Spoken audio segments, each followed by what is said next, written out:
Here are my 2024 predictions.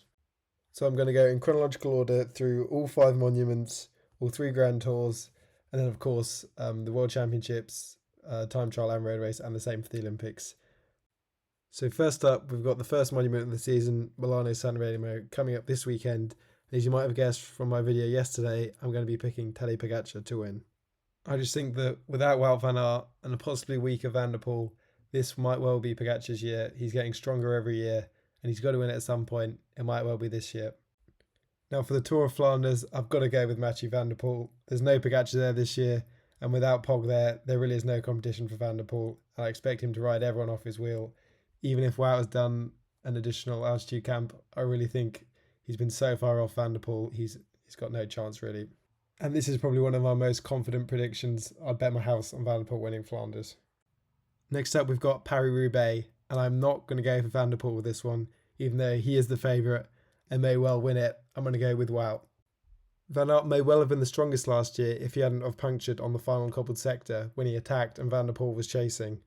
Therefore, Wout really does have a great shot at winning Paris-Roubaix, and it does suit his physiology way better than Flanders. Admittedly, it will be tricky with Philipsen there, and Wout having such a strong team himself that they may well take the win off him. So I may well be going more with my heart than my head with this one, but I really hope Wout can do it. His Palmares deserves way more than it has at the moment. Fingers crossed for Wout. Then we have Liège-Bastogne-Liège, and you may well notice a theme with this. Tadej Pogacar is my pick to win Liège. In my opinion, he would have won the last 2 if he had finished them, but for various reasons, he didn't start and didn't finish the last 2 editions. I just really don't see how Remco would beat him. I can't see him dropping Pog, and he's definitely not going to beat Pog in a sprint. So it has to be Pogacar if he can get to the finish line. Now in a similar vein, we have the Giro, and of course it's going to be Pogacar. With no Jonas there, there's no one that can challenge him. There's not even Roglic or Remco. He's going to win by minutes. It's just training for the Tour. Now at the Tour, I'm going to be controversial, and I'm going to choose Pogacar once again.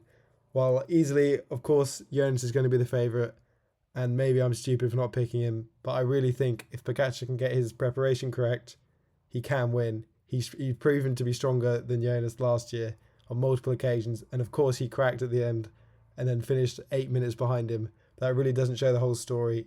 Clearly his preparation was hindered. He didn't have enough base training, and therefore he couldn't hold the peak for 3 weeks. And this year, with very little racing before the Giro, he's going to have perfect preparation for it, and he can go for it. And I really just hope that racing the Giro doesn't impact his preparation too much. But either way, it's going to be better prep than he had last year. Therefore, I really hope Pog can do it. And if he can pull off everything I'm predicting for him, he's going to have one of the best cycling seasons in the modern era. Next up, we have the Olympics. And for the road race, I'm going to go for Mathieu van der Poel. I just think the course suits Van der Poel so well. It's too punchy for Pogacar. Although he will likely be fighting for a medal, I do think Van der Poel will be the clear favourite for this. In the time trial, I'm going to go for Josh Tarling. It's a pretty flat course, and this is going to suit Tarling perfectly. He's got big weight, big power. He's very aero thanks to Dan Bigham. And to be honest, he's been performing way better than Ganna. And I think it's only really Remco who could beat him here. Now at the Vuelta, I'm going to go for Jonas Vingegaard. I think coming off defeat in the Tour, he's going to want to win. He's not going to let anyone get in his way. And he will, without Pog there, demolish the competition. Finally, we have the Worlds. And for the road race, you guessed it, it's going to be Tadej Pogacar to win. This course is perfect for him, and he'll have a strong team with Roglic and Tratnik and Mohoric, as long as he can get them backing him. He will be the favourite on this hilly course that I think is too hilly for Van der Poel, and Pogacar should wipe the field and get the rainbow jersey finally. In the TT, I'm going to go for Remco again.